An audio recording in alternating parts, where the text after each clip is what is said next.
Hello and welcome to the Game Changers podcast, where you'll hear from extraordinary trailblazing women in sport. I'm Sue Anstiss, and in this episode it's Jo Bostock, the co-founder and CEO of the Women's Sport Trust.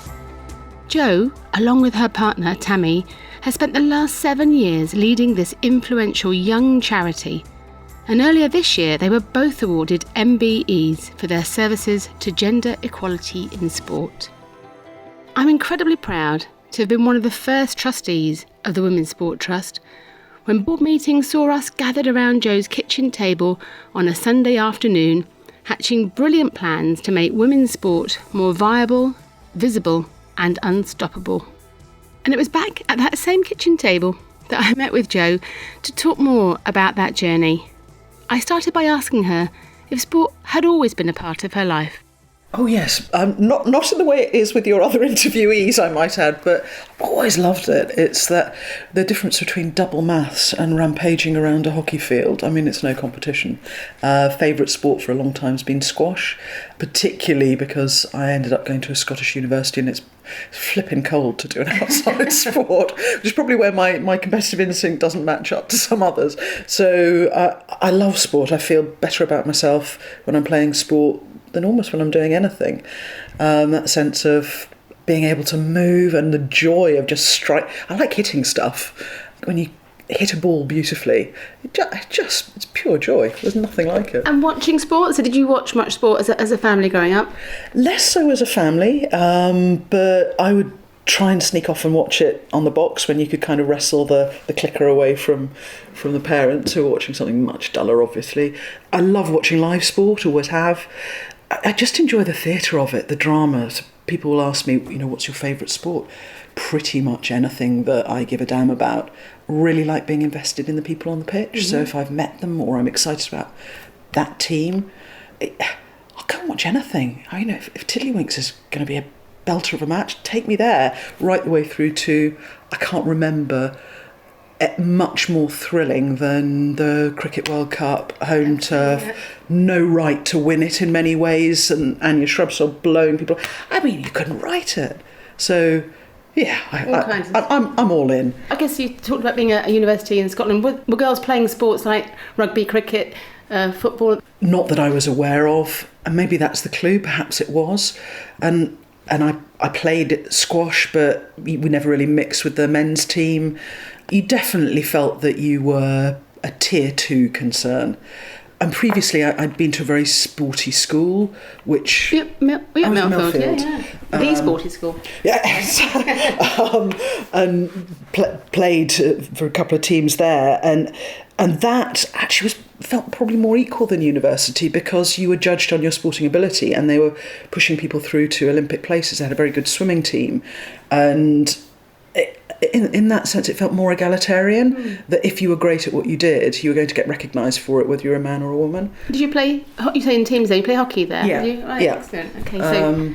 with more sort of enthusiasm and general viciousness than much skill, but it's great. Rampaging around a field is fantastic. And we talk a lot about sporting role models, obviously a core element of the activity of WST. Who were your role models, or your non-sporting role models growing up, would you say? God, you see, I was never the kid that had posters up on the wall. I will tend to throw myself into what's in front of me, and therefore I'm picking things from the people who I'm seeing. So some of my role models now are sporting legends, some of the people that you're interviewing for your podcast. But in terms of growing up, it was, what did I like about the people in front of me? What were they doing and not doing? Kind of this notion of almost composite role models. You kind of swipe a bit from everyone around you. So it might have been, I had an art teacher and I was the awkward kid at school.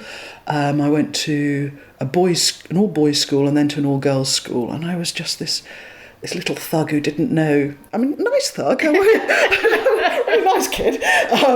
But didn't kind of fit any particular box. And I was pretty good at art and had an art teacher who just saw me and let me do what I was good at. I then got a new headmaster, and again, it wasn't somebody who tried to squeeze me into a box, who gave me a chance to be a bit quirky. So I'll tend to look at what's around me and try and work out, somebody's a role model if they're having a positive impact on the people around them, and then I try and work out why and how they're doing it.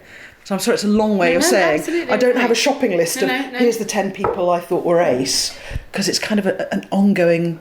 being shaped by and so on as well. Yeah. And were there, I guess within the world now, we're looking at those sort of sporting role models. Can you remember at school and at university, high-profile female athletes in sports? Who were they for you? Always blown away by Martina. I'm gay and I didn't come out until I was about 28. Talk about a slow starter. I didn't realise that. No, really slow. I knew you were gay. Didn't realise you didn't come out. Wowza. You really need to tune in, Sue Anstiss. Quick off the mark. I didn't realise you didn't come out until 28. You know the person that I run WST with? She's my wife.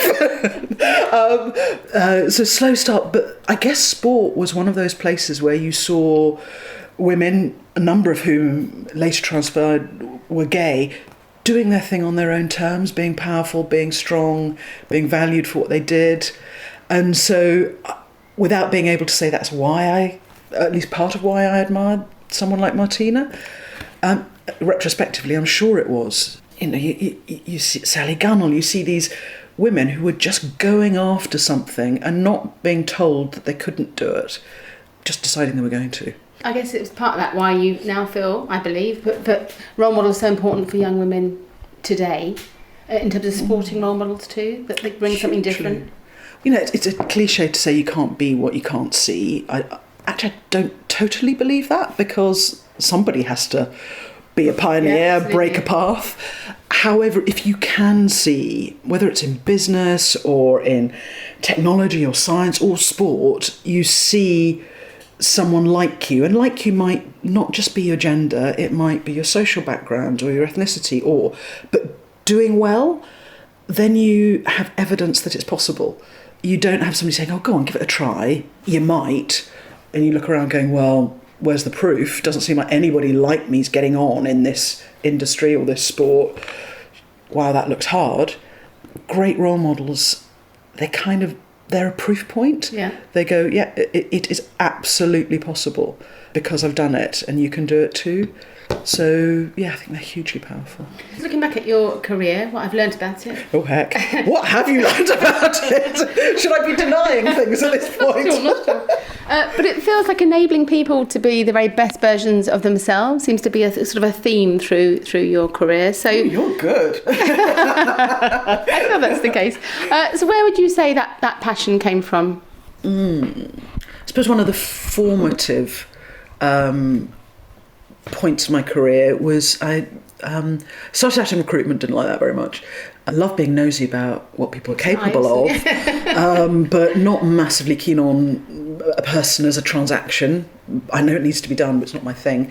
Then worked for the Prince's Trust out in Greenwich, Deptford, working with groups of young people from a whole range of backgrounds. And what were you doing there? I was a team leader, so we ran programmes of each about 15 people, 16 to 25 years old, and took them through a personal development programme for 12 weeks, was it? Goodness me, I can't quite remember the details now. And it was so obvious that there was talent just bubbling away, and quite a lot of them had a pretty rubbish experience of school, that their intelligence might not be the one that necessarily meant that they were going to ace an exam, which is a really narrow way of thinking about people being intelligent. But all these abilities, this character, charisma, creativity, just in one room, and the majority of them had not had a really good shot at realising their talent. So how long were you at Prince's Trust for? About 3 years. And if I think about, because I now mainly work with boards and senior execs across industry, and there's no real difference in terms of you get a group of people, you work out what their purpose is, and you try and realise the talent around the table, and you see what's getting in the way and try and remove those obstacles if you can. In fact, I think some of my Prince's Trust teams are probably a wee bit more talented than some of the boards I work with. Not naming any names. That would be pretty bad for business. But I also became very conscious of the obstacles to them realising their talent. You know, some brilliant individuals are never going to get a crack of the whip because society is unfair, and that perhaps they don't have the educational opportunities, or that it's an uneven playing field, and I really have a problem with that. Yeah. And then on to the National Trust. What were you? National Trust. National Trust. Sorry. Yes. The National Theatre. I'm so sorry. I've got you in all different places. I think I could think about the National Trust. I do like that. I've got my membership, or have had my membership. National Theatre. Because I'm stroking the dog and not reading my question. No, I need to take some personal responsibility. What was the role there? So I was head of learning and development. So that was fascinating. It's like a village in one great big concrete bunker, because you have people who, from finance, accounts, paint frame, production, catering, all these different subcultures all under one roof. And I guess that's where I started to get really interested in how you join the pieces of a puzzle together intelligently. If you want an environment to improve, taking a systemic view of it, not just trying to move one little bit, because it doesn't work like that. How do you try and pull the different pieces of a system together so it works better? It's a lot of what you and I have been doing with the Women's Sport Trust, knowing that there were kind of gaps in the system, and if you just did a bit of good plumbing, then plumbing, wiring, whatever it might be, things would flow better. And I see it's I think 2004 you established the Pause Consultancy, so your own business, very much with the goal to help organisations achieve diverse and inclusive workplaces. You've been doing your homework. I couldn't have told you what date it was if you hadn't given it to me. So what's the rationale for businesses to have a truly diverse and inclusive workforce, would you say? Oh my goodness, if you want to be effective at what you do, any kind of business, you need to have the best people giving of their best. And that, I suppose if you split that equation into half, you need to have a great mix of people. I think talent is evenly distributed. It doesn't sit with one gender or one background. So how do you get a great bunch of people around the table? That's your first start. But if you've got them there and then you're not giving them a chance to flourish and contribute and add value and disagree with you and bring their ideas, then you're not going to get absolutely the best performance. So get a great mix in the room, because then you have a chance of getting the right people to perform, and then create the conditions for them to give of their best, and you'll absolutely fly. So why wouldn't you? It's often the inclusivity bit, I feel, that's missed. I think people think diversity and inclusivity, and they think diversity, getting the right people in the right place, but not that next step. Oh, it's so not enough. It's a bit like somebody we know in common, Liz Grant, talks about the sort of the Noah's Ark version of diversity. We'll have two of them, and two of them. And it's disrespectful in its own right, because you're just doing it to tick the box, rather than I believe there are people in a whole range of backgrounds who are going to be brilliant at this. I'm going to help go get them. Then if you don't make the most of them, why are you bothering? It's utterly pointless. And where are we, I guess, 12 years on from when you established your agency, but where do you think the businesses are now in terms of diversity and inclusivity in 2019? Are people taking it seriously? Mixed bag. You've only got to look at things like Me Too and the stats around, if we're just looking at gender, at female leaders, there's reasons to be underwhelmed by progress. And this notion that, it's just generational, and if you're patient it'll change. Absolute rubbish. If you're impatient it'll change. And so I think there's plenty still to be done. That said, there is more external pressure, certainly legislative. What we're also seeing that's shifting a lot of businesses is their clients are saying, okay, we want the best lawyers or best consultants or best bankers. Don't bring us a team of just one type of person. So we're starting to see businesses shift because they realise that they have to meet a client expectation, a client need. And then you've also got some really good people, good leaders. And that's the bit I'm really excited about. How does an individual use their clout to make a difference in their environment, whether it's business or sport? That's why we're really excited about working with athletes, which is a long way of saying it's a mixed picture, but there are some very good people doing some very good things. on a positive trajectory and moving in the right direction, do you feel? I'm nothing like anybody. I'm a bit worried about the political backdrop that we see. Brexit's unleashed some pretty unappealing habits and behaviours, and the bias it can run rampant if it's given permission to do so. So that's not great. Trump is hardly a sort of a beacon of inspiration from a diversity standpoint. That said, I think liberalism inclusion has to stiffen its backbone and fight for why it's right, not just assume there's this gentle progression towards a happy upland. Because it's the right thing. Because it's the right thing. That's too lazy. So we have to be more deliberate about it. A bit like women's sport. Yes, if we just thought, oh, it's so good, which it is, of course people will recognise it. Of course they're going to give female athletes profile. They just will, won't they? Because that's the right thing. Rubbish. You have to intervene to make it happen, not just kind of shrug and hope. Excellent. That leads me very nicely on, thank you, to Women's Sport Trust. And you weren't even sort of giving me a nudge or nothing. Did you always have an ambition to campaign and start a charity, do you think, before WST ever became a thought for you? Was that something that's driven you? I've always been a bit of an interfering do-gooder, so I've always wanted to help athletes step up or get involved in how people can realise their talent better with things like the Prisoners Trust. I'm pretty autonomous. I hate being told what to do, so I enjoyed running my own business. Setting up my own charity? No, that's not my fault.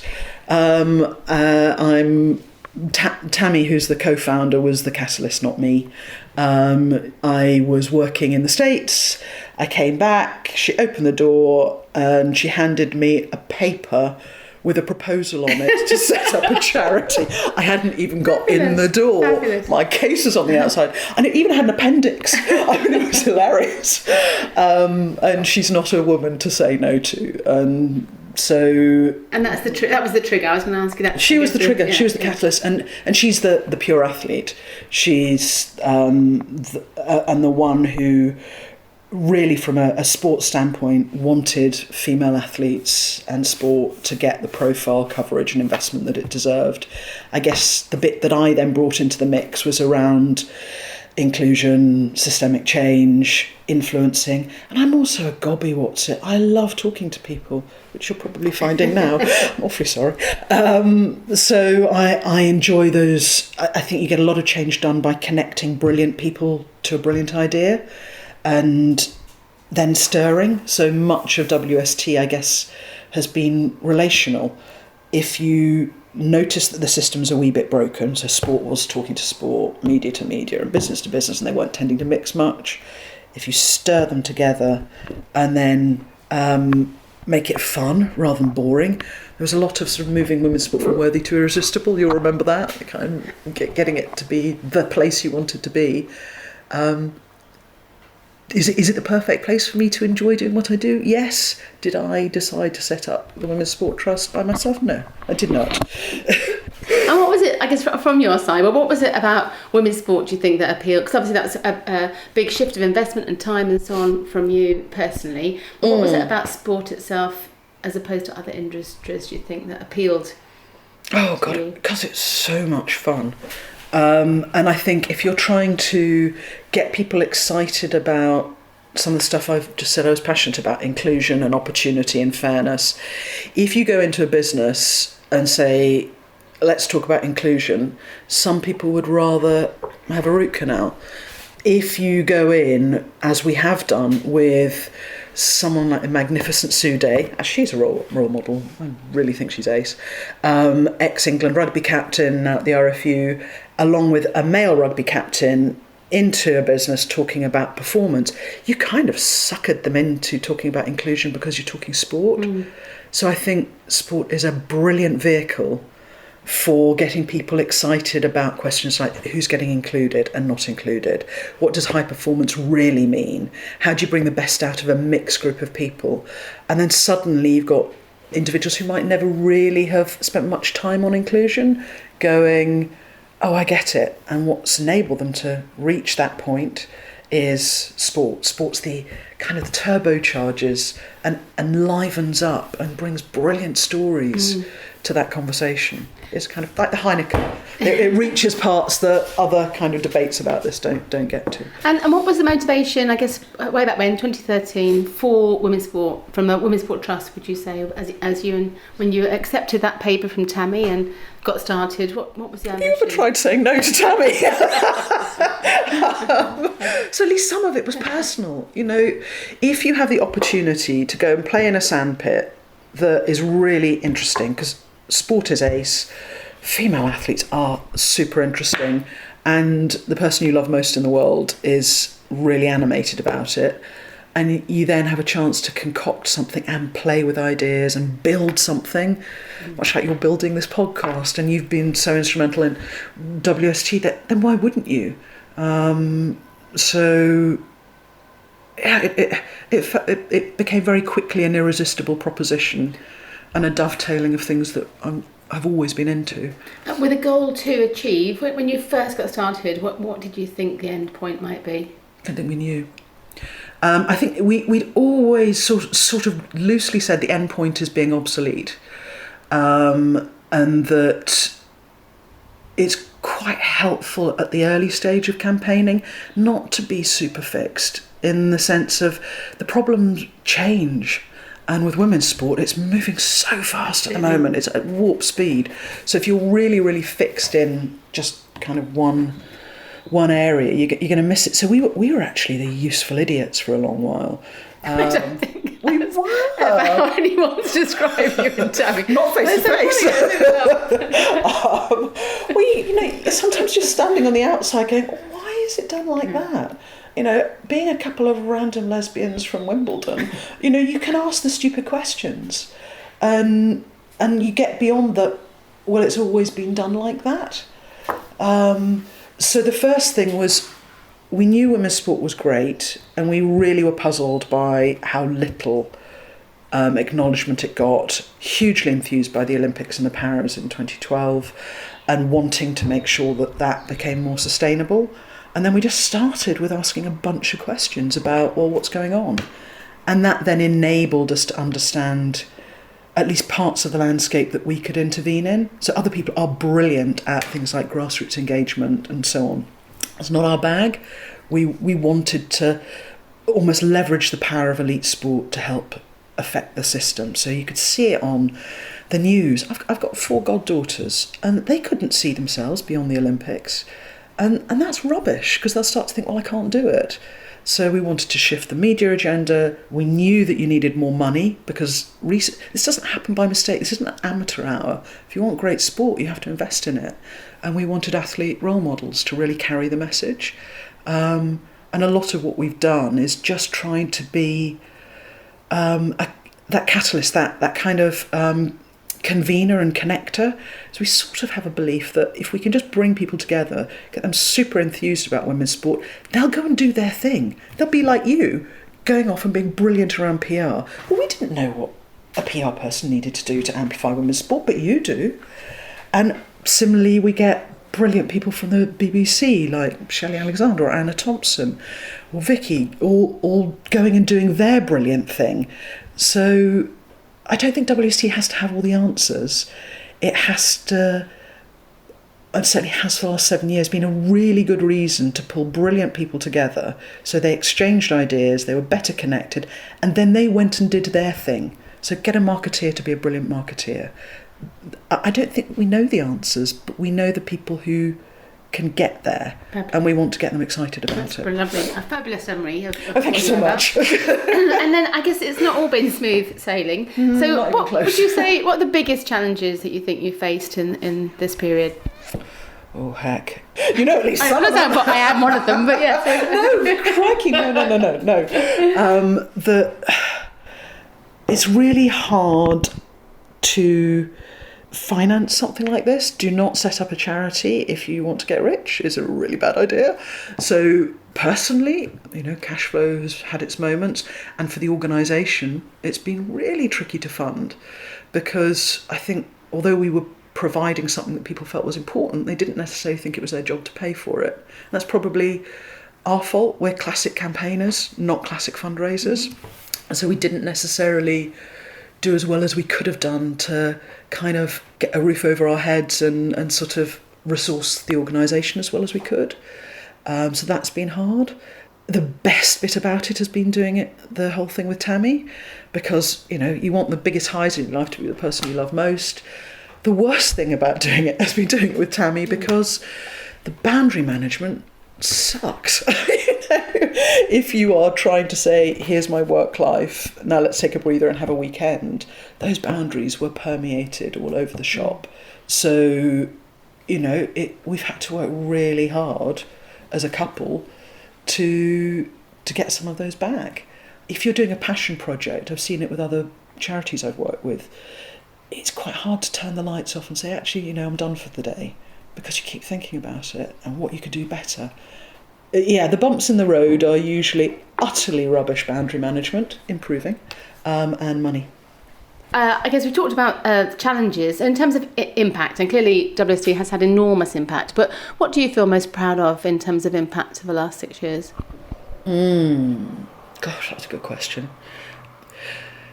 God, I mean, there are some people who are really good at KPIs, and we can do things like say, you know, here's where we've had an impact on media coverage and come up with some of the numbers. Here's where we've had an impact on resource.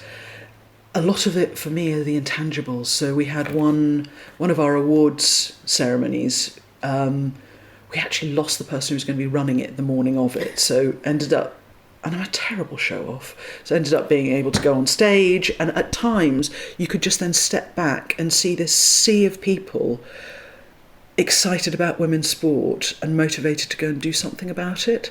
So what am I most proud of? I think it's that WST has convened brilliant people to go away and be brilliant. I don't know how long will be needed, and that's a really good question to keep asking. The opportunity is for women's sport to be mainstreamed, and that will be the ultimate success. How do you feel about the negative, dismissive views we see of women's sport, especially on social media, and how do you deal with that? Well, beige is never exciting. So, you know, if we're irritating people, magnificent. I quite like a dust up. You know, some of the social media stuff, I mean, I've had some quite fruity things coming through on that. But beyond sort of the momentary irritation, you're thinking, okay, we've got under your skin because something's changing that you don't want to change, and you know what, you're not going to stop it. So the naysayers are on the wrong side of history. They're only getting gobby about it because they think things are moving, and good. I love irritating people. And do you think it's dissipating? Do you think it's getting less as the years have passed? I think some people who aren't the out and out idiots, I could substitute any sort of word that you might want to bleep over, for whom it probably just didn't cross their radar, are the persuadables. There's sort of, I always think in most organisational changes you've probably got 20% of people who are advocates, 20% who are naysayers, you're not going to shift and they're always going to think a thing's nonsense, and then you've got 60% of people in the middle who, if you provide them a good reason to get interested, they'll move. And so I think we're seeing more people persuaded by the value of women's sport, and also the product's better. So the World Cup that's coming up in the summer, to quote somebody from the BBC who was talking about, he said it's going to blow the lid off women's sport because the quality is great. The media pros who are putting brilliant stories together and branding it, fantastic. The Lionesses and the inspirational Scottish team, they're very easy people to want to get behind. So I think it's evolving in a positive way, and sooner or later what you want to do is have the idiots marginalised, that they don't get the slaps on the back, that if some numpty is going on about how rubbish something is in the pub and one of their mates, usually male actually, rather than female, says, well, that's not funny, P.S. my sister plays for Man City, shut up, then they've lost. I don't want to be complacent, but I don't think the momentum is reversible. Oh, good. And you obviously work across other industries and sectors and so on. It pays the bills. Yeah, absolutely. So it's got to pay for it. So, do you see similar challenges faced by in other sectors, or do you think women's sport is a bit of an anomaly? Gosh, I don't think it's unique. I think it's more a microcosm. A lot of what you see going on in women's sport, you see going on in businesses that are wanting to change. So perhaps the inclusion, whether it's gender or any other element of difference, might not have been seen to be terribly fashionable. Similarly, women's sport, seen a bit fringe. Then you start to see the business case for it, whether it's the business case for women's sport or that particular organisation. And then you start to see really good leadership, you see some tipping points, you see the evidence-based building about why it's so great. So actually I think it's less an anomaly and more a microcosm. Yeah, absolutely. Yeah. Fantastic. I guess you see a time, you're an optimist, when sometimes, caught me on a good day. when women's sport will get the same airtime and respect, etc., as men's sport. I'm not always sure that it's useful to have men's sport as the comparator. If women's sport is absolutely flying on its own terms, that it's getting brilliantly invested in, that's what I'm more interested in. And I think women's sport actually has, in many ways, something of an opportunity, particularly with things like social media, which is just changing again at warp speed, to make its own market, to appeal to brands, not as men's sport light. So you're seeing, some of the Nielsen research saying that values like integrity and female athletes being committed to do it for the good of the sport, all of that are coming through, and big brands are jumping in on it. Whether it's Lucozade or Barclays or Nike or there's an ever-growing list. So do I think women's sport will match up to men's sport? Just the pure marketing numbers of it, probably not in the near future. Do I think it will be brilliant on its own terms and expand creatively and exponentially? Absolutely. And that's the exciting bit.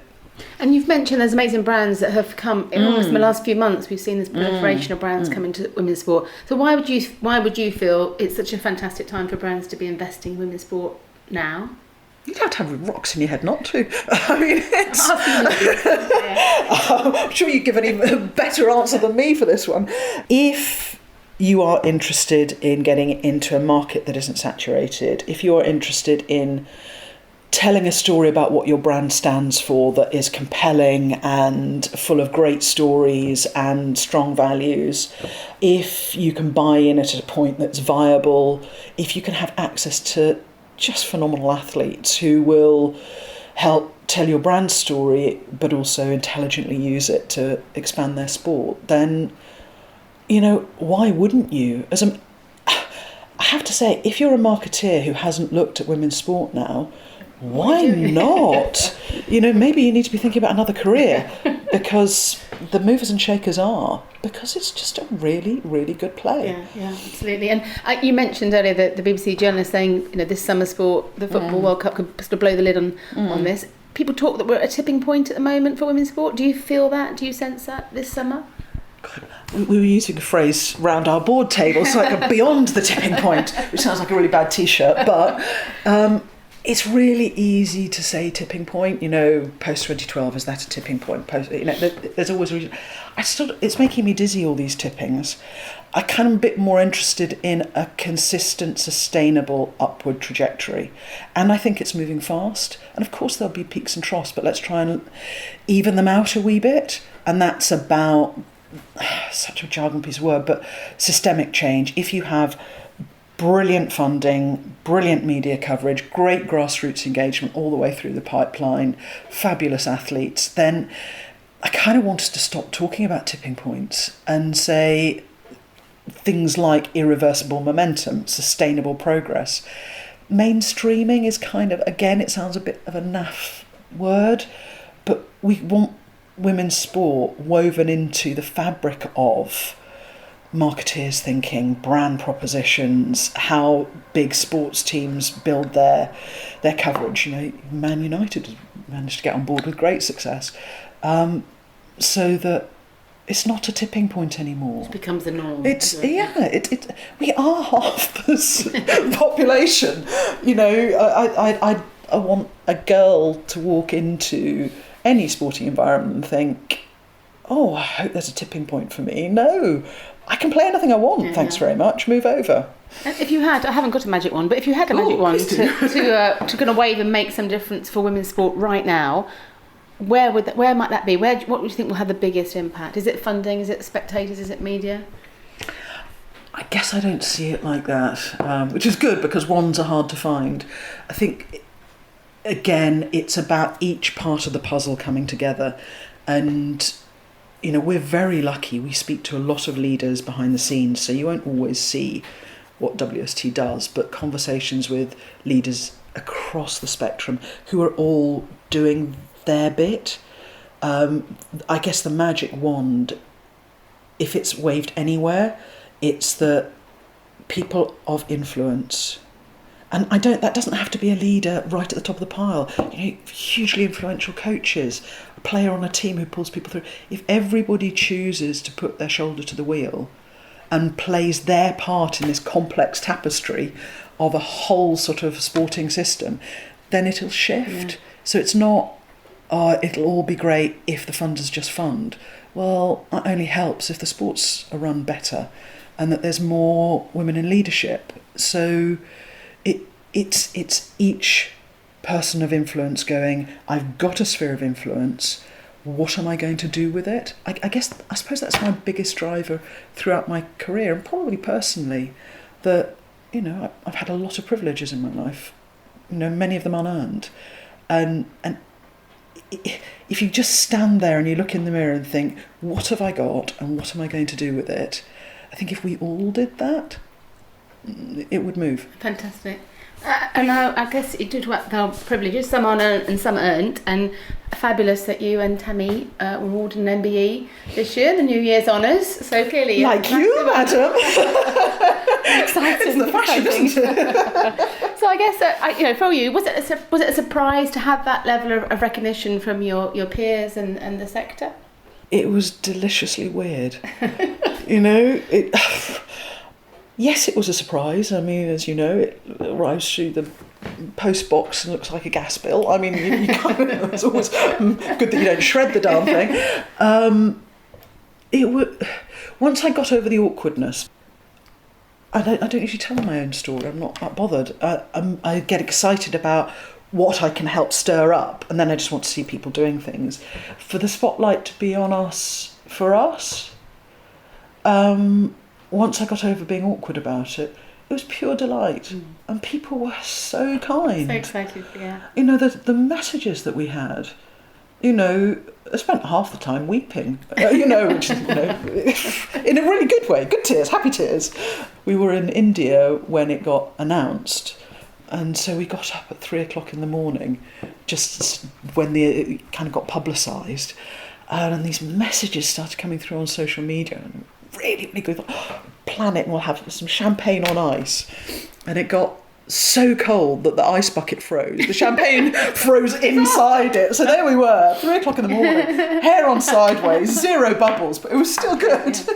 I think that's the thing, isn't it? The passion, the love and the affection and the how excited other people are for you. Exactly. That's a bit, you kind of get lit up by, because you know, part of you just is never quite sure whether you're making any difference or whether people are noticing, and you don't want to go fishing for, you know, do you think we're any good? Because you just end up sounding like a wally. But then something like this gives people a pretext to say lovely things, and I highly recommend it. Anybody listening, you know, go for it. And a few more questions, if that's okay. I guess you've almost answered this with everyone shoulder to the wheel and making a difference. But if people listen to the podcast and could take one action to help bring a better balance and profile to women's sport, what do you think that would be, as everyday punters, as it were? And there's some really granular things that you can do to prove your interest, and so that's almost as a consumer. So everybody buy a ticket, watch it. If you want to see more of it, read about it, you know, demonstrate that there's a market there. And then the answer to the other bit about what could they do, it depends on who you are. If you're a head teacher, make sure it's in the curriculum. If you're a coach, make sure that you're appealing to boys and girls. If you are Dame Catherine or Sally Monday, go use all the clout that you've got to create the system that'll fly. So you spend your money and your energy and use your eyeballs to prove the market, and then decide where you can use your clout and then do that thing. Fantastic. So I can't tell you what to do, but you know whoever you are, you know what you could do that would make a difference. Do that. Brilliant, thank you. And so the podcast is called the Game Changers. Is so it? Trailblazing Women in Sport. I wonder, sort of looking back, what would you like your legacy in sport, and not just of WST, but what would you feel your legacy might be looking back in 30 years? I'm kind of really happy for it just to be something that we can sit in front of the fire as old sort of married farts going, oh, that was good, Mildred, wasn't it? I don't need capital L legacy, or if you get a statue, pigeons sit on you and shit on you. So don't need any sort of big capital L legacy. I just want it to be incredibly normal. I want my goddaughter's goddaughters to go, why did you need to do that? Yeah. It's just, of course we play sport. So legacy is people looking back going, wasn't it bananas that we needed to do that? Exactly. But we did it anyway. Jo is so articulate and knowledgeable. It's easy to understand why she's had such a massive impact on the landscape for women's sport.